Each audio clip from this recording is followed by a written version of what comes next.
Welcome to the deep dive. Today we're jumping into something really cool from the RC world, the iconic Tamiya Frog. Ah, the Frog, Yeah, 1983 release. exactly. And everyone knows that box art look, right? hmm The pure white body with that very specific soft pastel pink.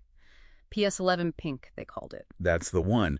But here's where it gets interesting, especially for people who got into it with the 2005 re-release. Oh yeah, what's that? Well, that classic pink seems to have been, quietly swapped out by a lot of builders for something much, much brighter. You mean the fluorescent pink? PS29. Precisely, PS29. And it's fascinating why a community, usually so focused on like nostalgia and getting things right, would make such a big shift on a classic model. Okay. Yeah, that is interesting. So how did that happen? Let's unpack this. It's a mix of things, really. Practical stuff, how we look at things now, even how we think about nostalgia itself. All right. So, starting point. Mhm. The original 1983 Frog, kit number 58041.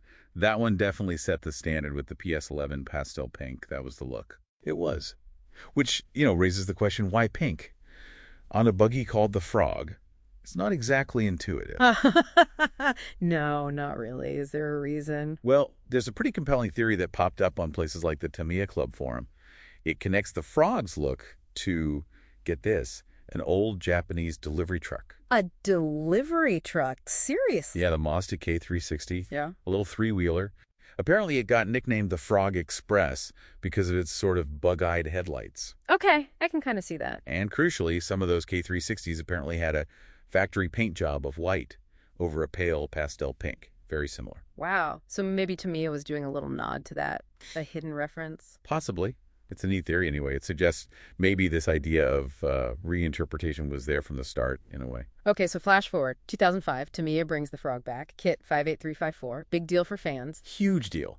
But it wasn't an exact copy, was it? No, definitely not. They updated it. It got a modern electronic speed controller, the ESC, instead of the old mechanical one. Much better control. Right, a significant performance upgrade. Smoother, more reliable. And the decals, the sponsor logos, they were fictional this time around, not the original real-world ones. Which already tells you it's not a perfect museum-grade replica. It's an evolution. And the timing, mid-2000s, that was important too, wasn't it? Absolute critical. Think about it.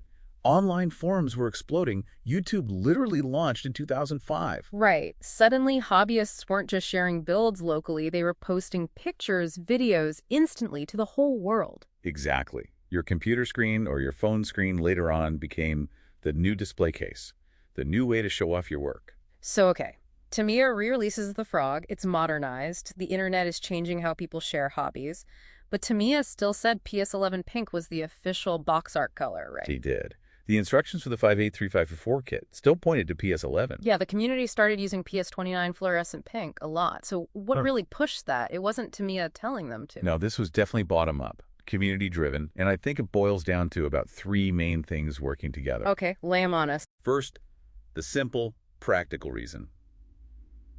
PS11 pink just got really hard to find. Oh, really? Like supply issues? Yeah, hobby shops, online retailers, Yeah. consistently listed as temporarily out of stock. Yeah. You know how it is. You want to finish your kit. Totally. You've got the kit built, ready for paint, and you just can't get the color. Right. And often PS29 fluorescent pink was available. So people grabbed it, sometimes just out of necessity. Okay, so factor one, availability. Makes sense. But surely some purists would just wait or complain. Maybe some did, but the availability issue opened the door for the second factor. The aesthetic one, how it looked, especially online.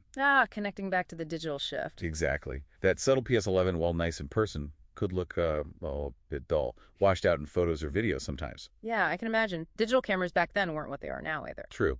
But PS29, that fluorescent pink, it just glows, especially if you back it with white paint, PS1, which you really need to do to get the full effect. Right, you're going to back fluorescence. And that intense color just pops off the screen. It looks way more dynamic, more exciting in pictures.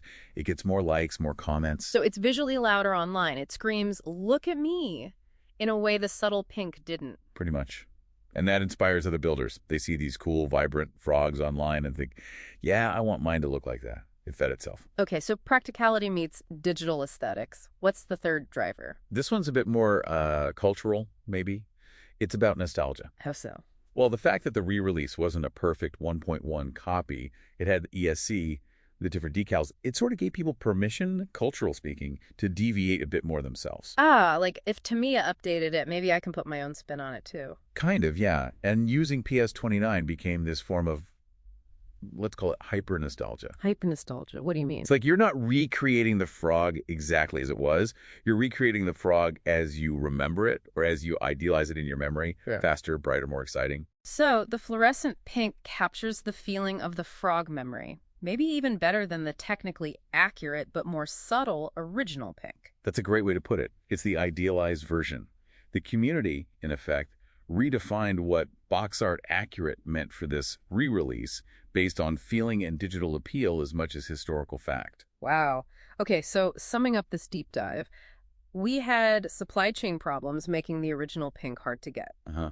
We had the rise of online sharing where the brighter fluorescent pink just looked way better on screen. Right, the aesthetic appeal for the digital age. And we had this sort of cultural shift where an updated re-release allowed for a kind of hyper-nostalgia, using the brighter pink to capture the ideal memory of the frog. Exactly.